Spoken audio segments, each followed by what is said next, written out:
সদিচ্ছার মাপকাঠিটা প্রসূনদা বা বিক্রম দ্বারা কি ঠিক করেছে? সদিচ্ছা যদি আমাদের অভাব হয়ে থাকে তাহলে আমাদের দেওয়া চাকরিগুলোকে বাতিল করতে হলো কেন? পরে বলা হলো সব বেআইনি, এখন বলা হচ্ছে না কিছু বেআইনি, বাকি সবগুলো সবাই যোগ্যই ছিল।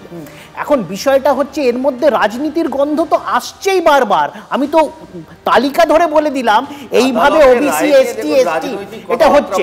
আমি এক মিনিট বিক্রম বলল যে বামফ্রন্ট আমলে নাকি সব ঠিক হয়েছিল, কোনো কিছু অথচ কেসটা তারা নাকি শুরু করেছিল বামফ্রন্ট আমলে যে ওবিসি রিজার্ভেশন একটা হয়েছিল তার বিরুদ্ধে।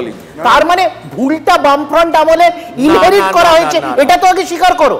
বাম আমলে স্টার্ট হয়েছিল, তা ভুলটা বাম আমলে ভুল হয়নি, তৃণমূল আমলে ঢুকতে